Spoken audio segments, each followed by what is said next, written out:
And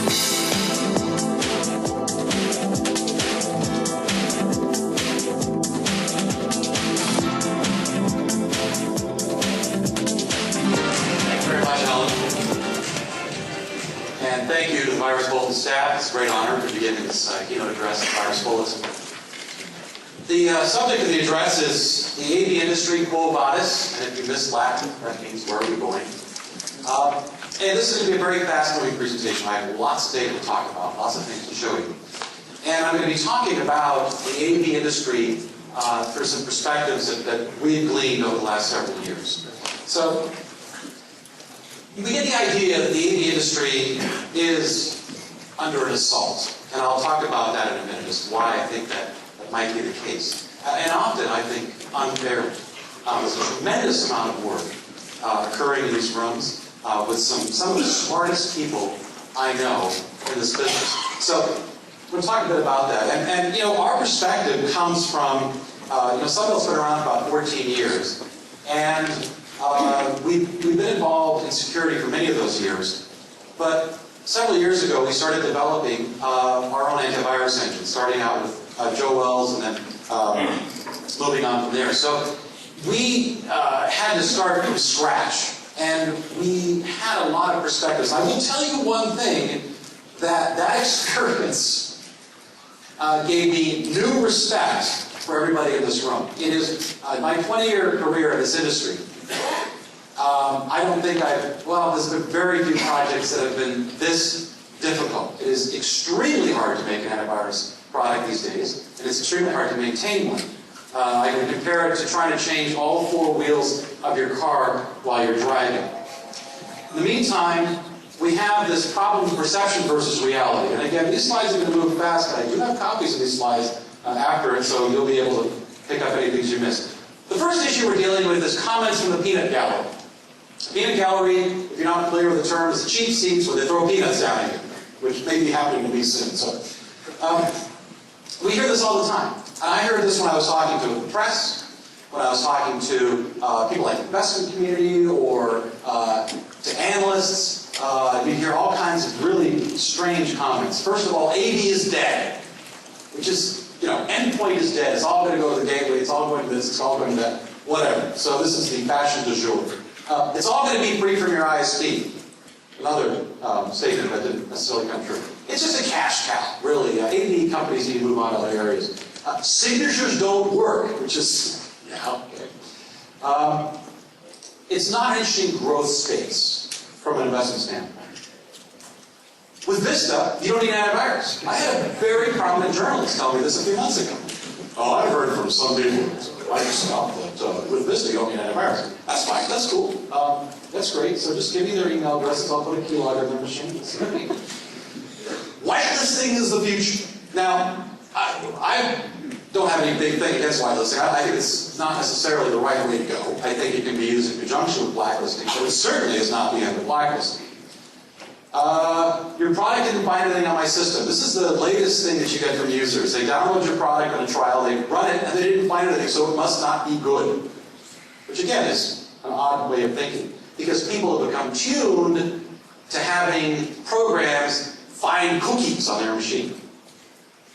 And we hear all the rest. The AV industry is overcharged, they use so many resources, the support's not good, not enough detections, etc., etc. So you guys are under assault. We're all under assault. And many of these claims are not based on any fact. They're comments from the peanut gallery. And so when we were making this product, and I'm sure you do this every day, it's like first of all, you're swimming upstream trying to make a very, very, very difficult product.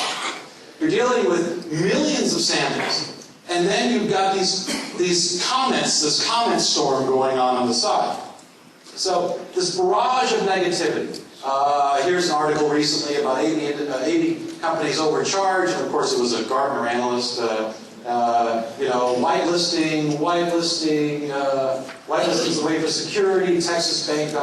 All these things are this noise, but it's not really logical. People like to choose polarity. They like the idea of choosing a side. We see that, of course, the current political situation. They want to choose a side, and they'll sort of choose a side that is not really a side. There's often both sides, there's something in the middle, there's gray areas, and I'll be talking about that. So, of course, spoken recently by the crazy drum bum guy down the street from Sunbelt, the end is nigh upon us, repent. There you go. So, what's the truth? So I decided to actually kind of noodle around and find out what's going on. Well, when I first started dealing in the antivirus industry, it was back in 1997, and it was a very closed industry. It was 97, 98 timeframe. Yeah, small group of individuals, extreme secrecy regarding samples, small number of samples, and really, VB was the major testing organization. Things have definitely evolved. We've got the party, the malware party, which is what we have today. Large amounts of researchers involved, numerous security lists, vetted and non-vetted, free flow of information, and numerous testing organizations, both professional and non-professional. So we've got the professionals, which we're all familiar with, the professional testing organizations. And then you've got the people who download a bunch of malware, create their own little zoo, and then go out and post on Wilders or DSLR reports or whatever. And I'm not saying it's bad. I'm just saying that there's lots of different people testing different things. The thing is what sometimes gets lost in all that discussion is the quality and relevancy. So we all know that malware is exploding. We've seen this chart a million times. This is Andreas Marx's test, and it mirrors, I'm sure, all your own samples. Malware load equals information load. Interesting when you think about it, that volume is a method of obfuscation. If you wanted to overwhelm somebody and not make them notice, if you wanted to overwhelm TSA, have 1,000 people walk into the airport with the same shirt, the same pair of pants, and just overwhelm the TSA agent. It's going to obfuscate that one person who's carrying the bomb. So information overload is itself a method of obfuscation. There's a non-linear correlation of size and efficiency. And this is just a very simple way of saying dealing with a couple gigs, or a couple gigabytes of data, or a couple megabytes of data is a whole lot different than dealing with several terabytes.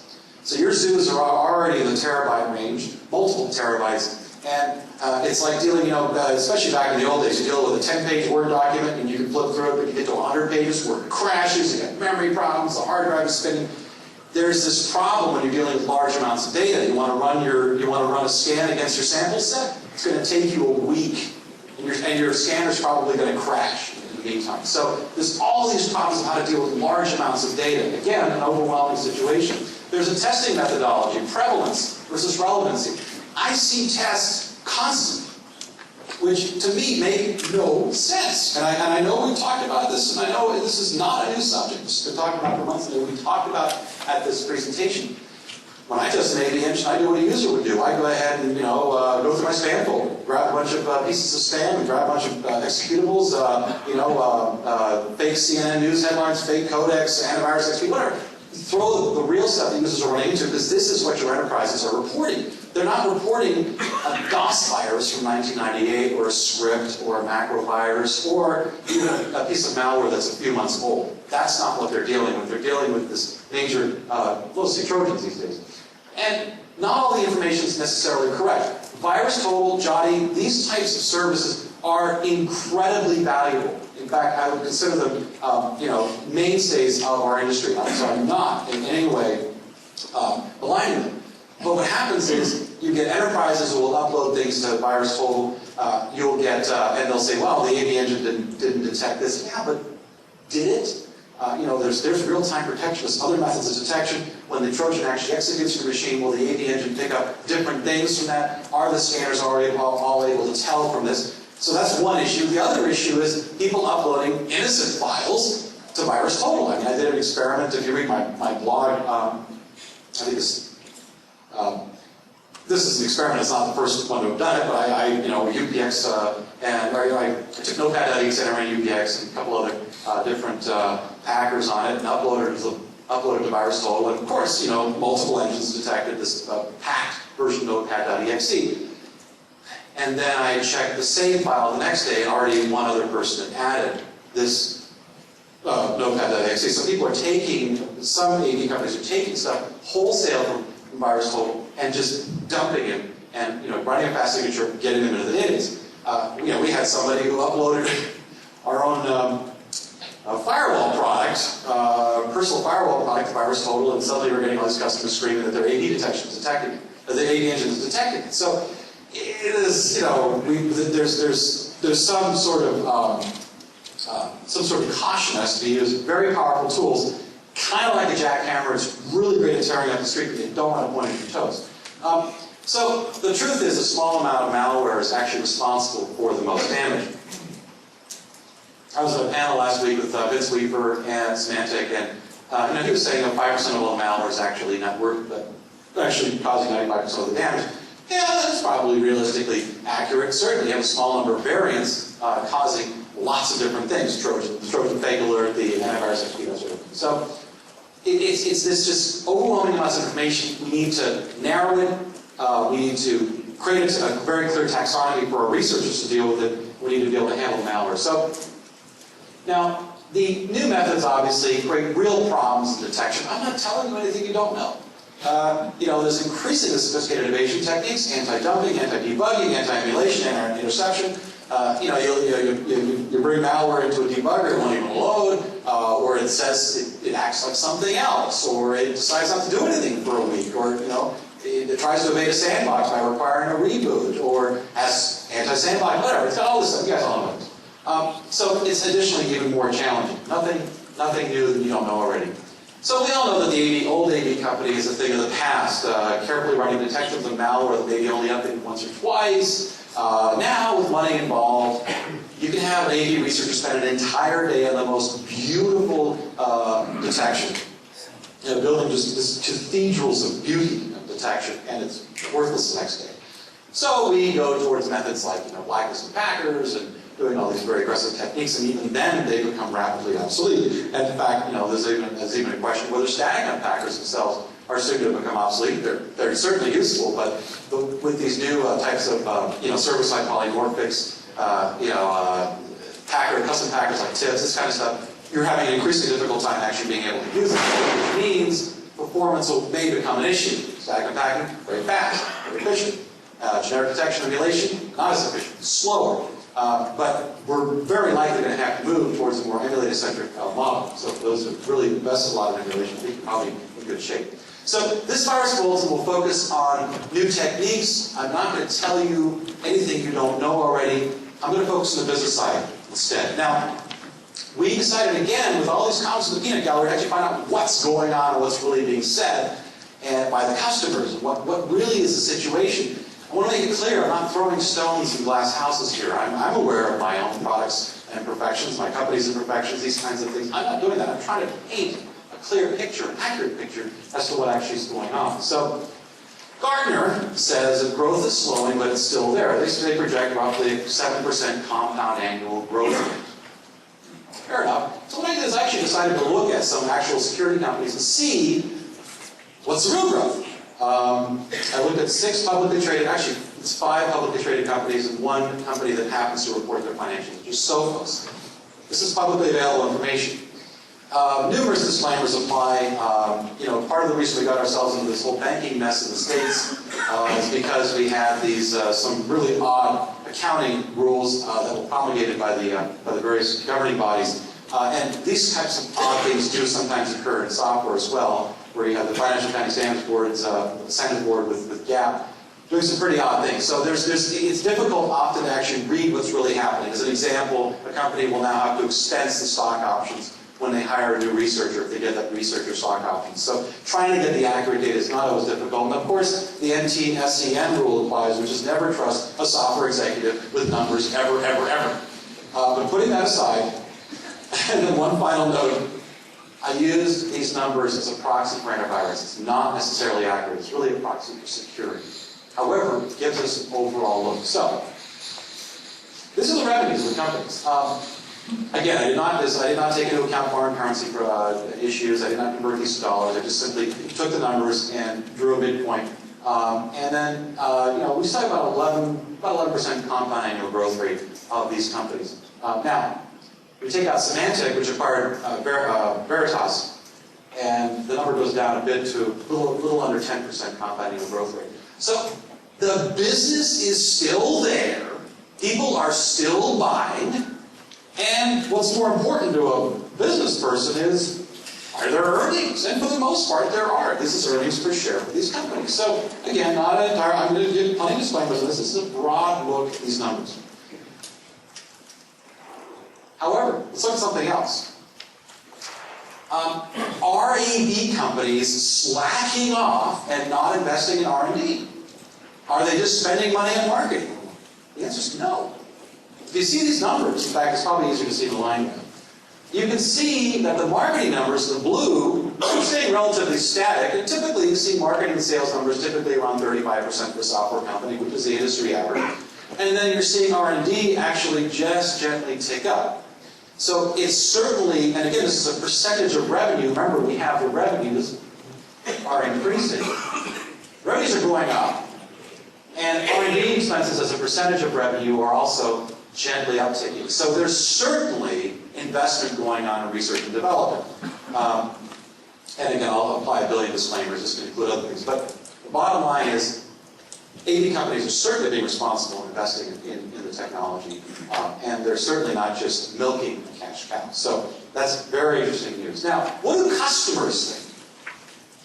So what I did is I went ahead and put together a survey of about 750 customers.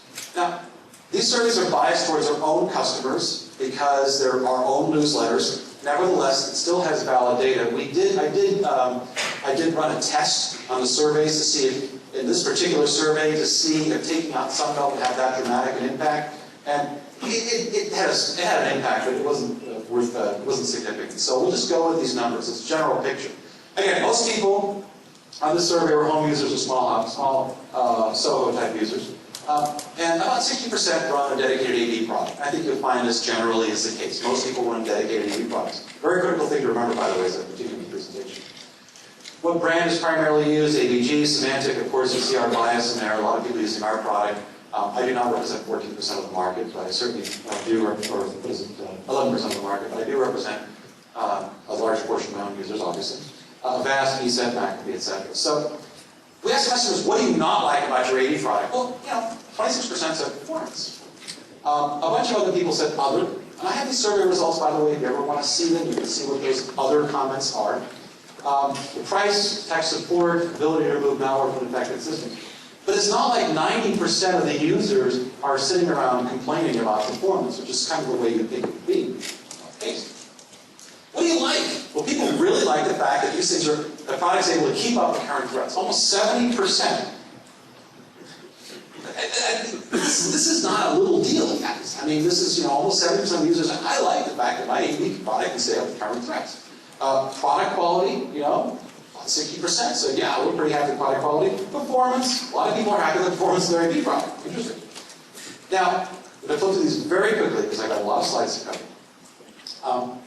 What we did is we asked people on a scale of 1 to 5 to rate various opinions. 1, we would define as poor. 2, undesirable. 3, fair. 4, very good. 5, excellent. When you see the charts have a lot on the far right, that's a really good sign. That means somebody's saying, I love it. Yes. When they say, you see the chart bounce towards the bottom, the 1, the poor area, you go, I don't like that. So again, these descriptions, poor, desirable, fair, very good, excellent, correlate to numerical values. So the overall opinion of their antivirus product, 82% said, very good, excellent, interesting. And 14% said, fair. 74% rated their overall opinion of their AV vendor, very good, excellent.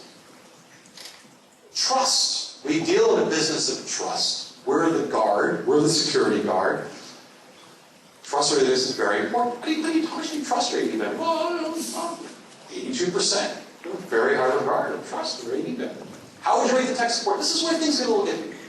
We did some more studies, which I'll show you in a minute.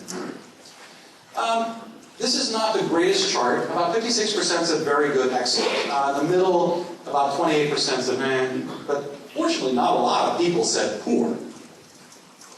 The value for your money. Did you get what you wanted? Now, of course, we have a bunch of AVG people who are always going to be happy with they're a free product. But yeah, putting that aside, again, I have this data broken out in cross-tabulation format, by the way, if you email me. And you'll be able to see how people rate each of their vendors. Sunbelt, F-Secure, Symantec, ESET, everybody, including ABG, is rated. You can see the cross-tabulation. So, very good value for money. Performance and resource usage, still a pretty good stat. The majority, 3/4%, said very good, excellent. Ability to protect against malware, again, 78%, very good, excellent. How well does it clean up malware infections? Again, 73%. Now, we wanted to contrast that with enterprise space. This is consumers. Now, the enterprise space, things change dramatically. I think that's where we have some work to do. This was public. The public was readers of our newsletter, W Server News, which is a newsletter that's been around for eons. And Sunbelt's NT-sysadmin forum is one of the most active forums for network administrators. Incidentally, I'm not giving a plug here. It's a really good place to get information as to what system administrators are talking about. You can go to Sunbelt's website, sign up for the free forum. We've been hosting this forum for years. And there's tons of people on there, lots of traffic. And so we posted that there. So if we look at the seat size, we see that a bunch of these people are SMB-type customers. 67% are under 500 seats. Then we have a sampling of people with 500 to 1,000 seats, sampling of people with 5,000 and over 5,000. So it's a pretty good spread. Are they running a dedicated AV program? Again, we see the split pretty much comes out the way the consumers, majority run dedicated.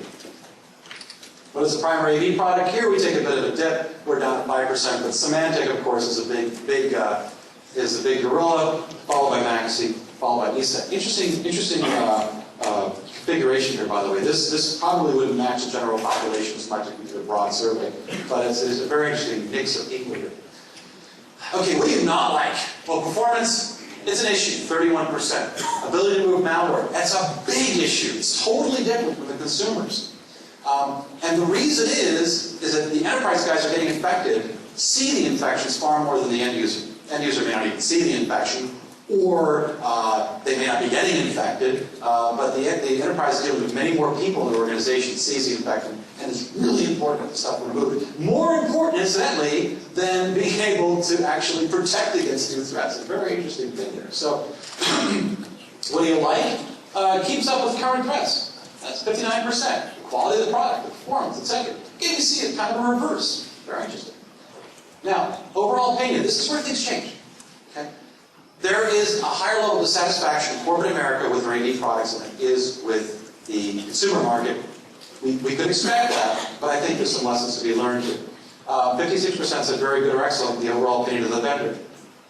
Trustworthiness. Well, they do trust us. That's good news. 72%. Overall opinion, 66%. The support becomes an issue. And this is where we start to see support. This is probably one of the most important issues for corporate America. They'll forgive you if the product doesn't work or it breaks, but they really get upset when they can't reach somebody on the phone or get an email back. Value for your money. Okay, well, we take a little bit of a hit there. Interesting. Performance usage. Okay, well, there's a bit of an issue. And again, a lot of these guys are running machines that are single core, half a gig of RAM, 80 gig hard drive. Performance is a big issue for these people. So we see a drop. We see a drop about 45%. So we're below the majority. Ability to protect against malware, 60%. Regular product, very good, excellent. Things up infected systems, 55% said very good, excellent. Okay, so now I run a comparison. The green is enterprise, the blue is consumer. And you can see that when it comes to trustworthiness, end users trust their AV vendor a lot more than the enterprise guys. And we see the overall opinion, it drops a bit. You notice there's less of a frequency of the number of 5 on the scale of 1 to 5 rating, 5 being excellent. There's less of a frequency of that, down to 18%. You really want this chart to be skewed as much as possible to the very end. We want to see lots of 5s. A 5, an excellent rating means a tremendous amount of satisfaction. Very, very happy people. Overall opinion, again, there's a bit of a difference there. So, for the consumers, the big issue is performance, price, then tech support, then detection and removal. For enterprises, the first is performance. performance. But the second is, can it get the stuff off my machine? It's funny that an enterprise will probably forgive you a lot more if you miss something than if you don't remove that antivirus XP infestation on their enterprise. And I'm sure you've all dealt with this in the support stack. We certainly see stuff like this. Price and support. Again, price is not as big an issue for enterprises as it is for consumers.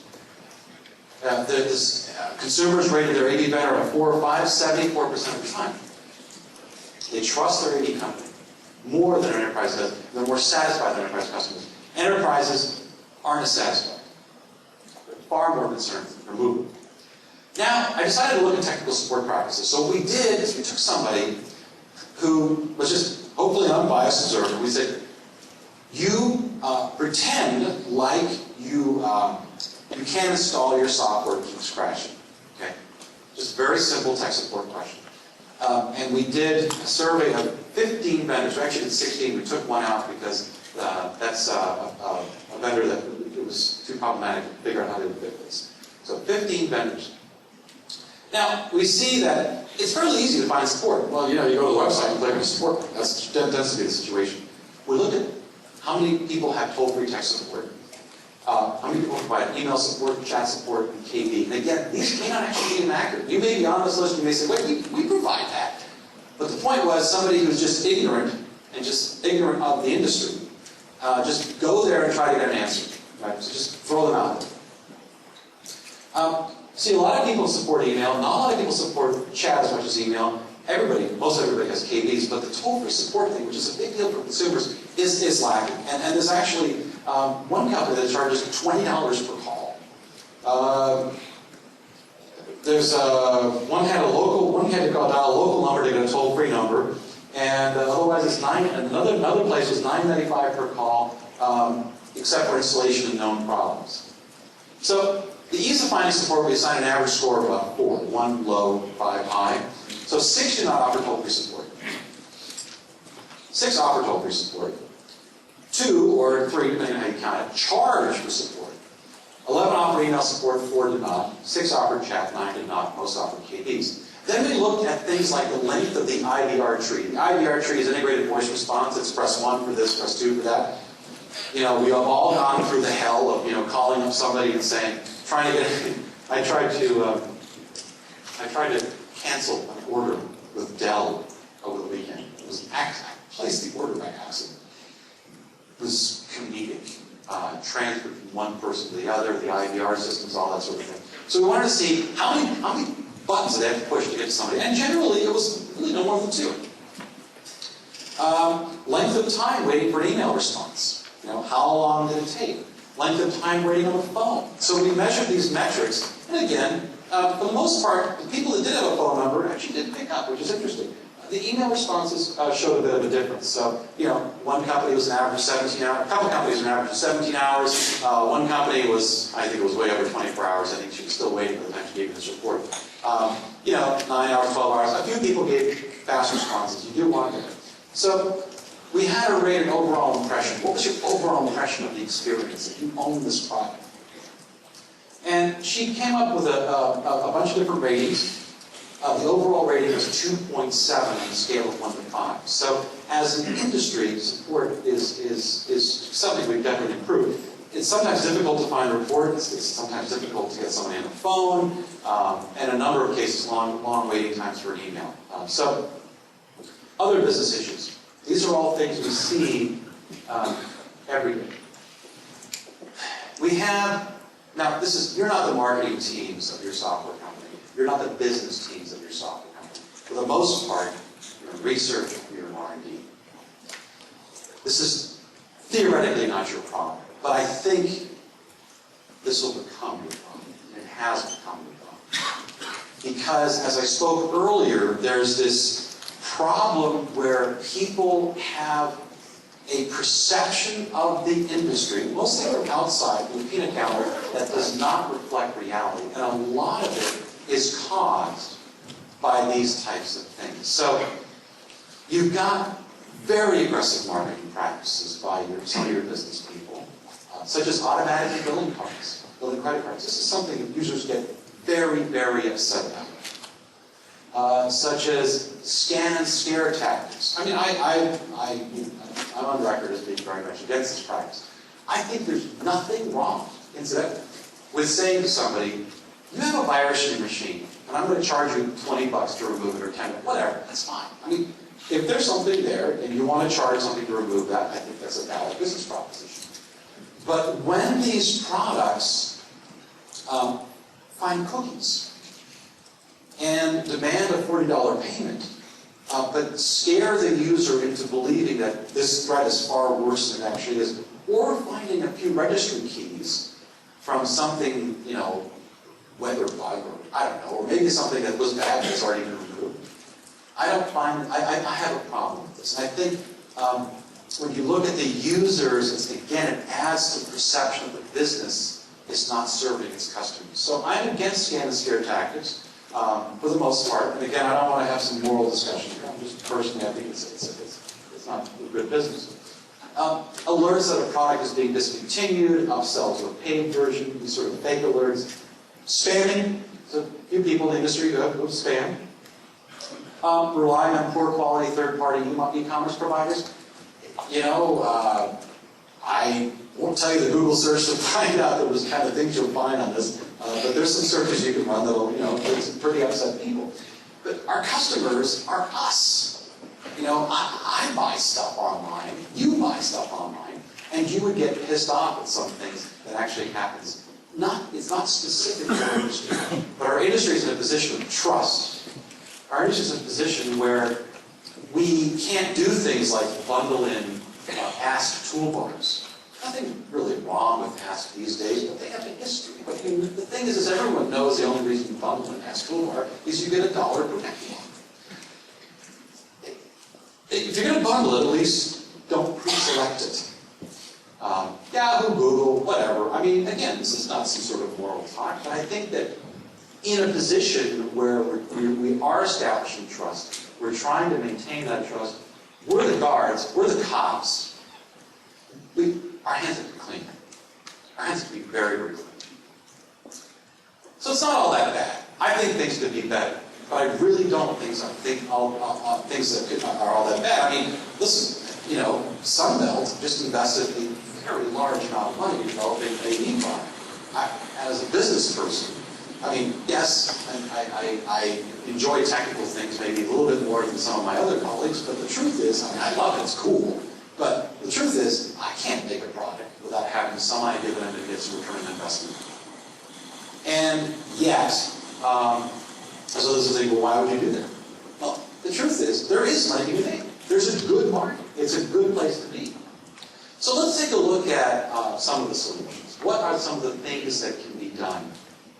Well, first of all, the R&D side, you guys all know the problem. I don't have to tell you the problem. In fact, you know the problem far better than I do.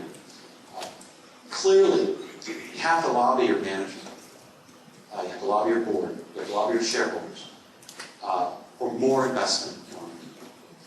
And it has to come from you. Your management may not always understand how bad the problem is, but you have to buy new servers, many, many new servers. You're going to have to add more R&D staff, more detection writers. You're going to have to add new technologies. I mean, okay, there's all kinds of things we've thrown around. There's stuff about the cloud. That's cool. I have my own opinions about that.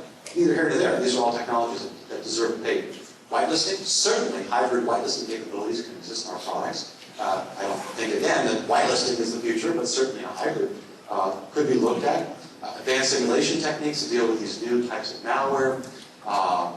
Increasing QA and evolving our development practices. You know, a lot of companies are still on the old waterfall method. A lot of you have made the transition to a more evolved model.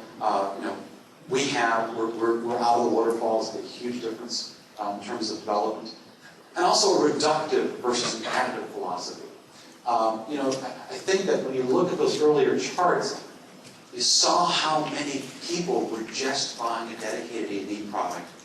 And that is certainly something that needs to be kept in context because, for example, our dedicated AV product may require a lot more than we're delivering. Right now we say, There's a dedicated AV product that's $30 or $40 or whatever. And here's the premium product that's $60, and it includes 10 pounds of stuff in a 5-pound bag. You know, it's got parental controls, it's got firewall, it's got IDS, it's got HIPS, it's got, you know, all kinds of stuff. Spam controls, all kinds of stuff. Okay, but the guys lower down, you're going to probably have to steal stuff from the higher end suites and bring them down. I loaded up the latest copy of Norton Antivirus, not to plug Norton, but I saw a very nice little HIPS capability in the product. And that's an antivirus product. So you may not think, oh, it's a dedicated AD, we just want to keep it AD. You may actually have to start bringing some features out to make sure that those users are well protected.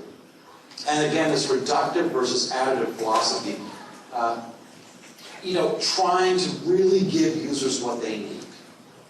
I mean, do they really need some of these features? Do they really, is it actually a benefit?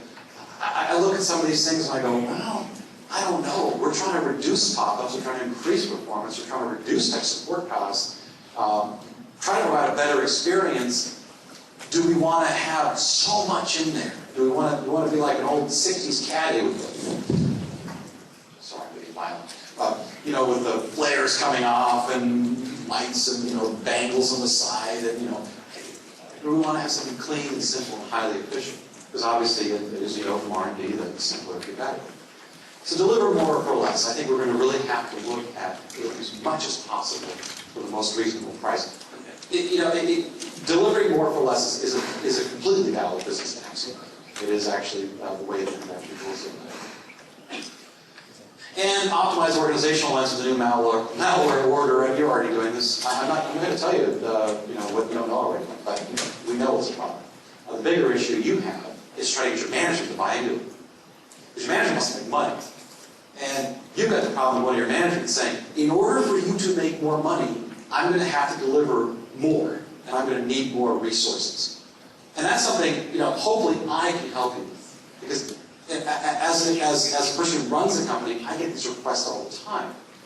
And it's really, I don't want to spend, all this money all the time, but when we look at the problem, we go, okay, we're going to have to increase resources here, we're going to buy more servers here, we're going to do this. These are things that require buy-in from your management. And continue to evolve the testing strategies to reflect reality. This is really important. Right now, we're dealing with stuff that, we're writing detections for stuff that we know will never touch a customer. Why are we doing this? And it's very disappointing to me to have to invest those resources. Well, it's because, our OEM customers, enterprise customers go do a Google search, find some tests, and they go, well, we didn't do well in this test. What about we don't focus on DOS viruses from 1995. Well, these are things that we have to figure out how to solve, because an enterprise needs to be able to say, this is a good product because. And I think I'm thrilled to hear that Virus Bulletin is going to be involved in their testing strategies. There is lots of discussion around here, but if there's anything that I will continue to jump up and down about, it's prevalence and relevance. What's really out there that needs to be worried about, what's really relevant needs to be worried about.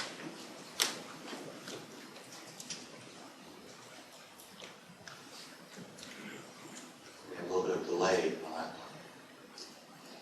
And there's this concept, I spoke a bit about this at MOG, if you were at MOG last week, about enlightened self-interest. That's a difficult concept, and I admit that it's sometimes it's hard to see the forest for the trees, where you say, sometimes my actions that will help others will actually serve my own needs. Several years ago, the Anti-Spyware Coalition started out to battle spyware, and it was really focused on people like 180 Solutions, Claria, Wenu, Direct Revenue. These names are all practically gone. Right? We went to the A/B test in the Anti-Spyware Coalition in January, and it was just like, okay, well, that's done. There was a tremendous amount done by the community to get rid of these problems. And you could have argued, well, it wasn't to your benefit. The anti-spyware space has dramatically changed. You no longer have people doing drive-by downloads and getting Zango on their machine as much, maybe, but or really, this stuff's just not happening anymore. You say, well, that didn't help you. Well, you know what? That problem's now gone. Now I can deal with the next problem because endpoint security will have plenty of demand out there, and if we can tackle a lot of these issues, working with the FTC, with law enforcement, with the community, with lawyers. The anti-spyware battles were won by a combination of many things, including the Federal Trade Commission coming down hard and finding these people. It included investors in these companies getting very upset, trying to legitimize themselves. It included, class action lawsuits, the threat of class action lawsuits to get these guys to kind of business practices. Yes, everything went to Russia. Yes, everything went to China. Yeah, I know all that. But that was one battle we were able to do something effectively. So the strain is reduced by continued community involvement. We had this crazy thing happen the last couple of weeks, the Tribo intercage and S-domains. This drama is still going on. But you know what? During that period of time, there was just a little bit of a dip, in malware distribution. You have to make the barriers to entry higher. And I told the story at Moggs. If you were there, I apologize for repeating the story. But about 7, 8 years ago, I met, my kids were going over to a friend's house, and I met their dad. And we're talking. I said, "What do you do for a living?" He goes, "Well, I do internet marketing." I was like, "What kind of internet marketing?" "Special offers." I'm going, "Spammer, the guy's a spammer." And he was, he's a spammer. I'm going, "Oh God, I need to go wash my hands." But 6 months later, I saw him again. I said, "So you still doing this kind of stuff?" He goes, "Nah, it's too hard. There's no money in it. It's just too hard. I'm doing something else." He's out doing real world stuff like magazines, like real magazines.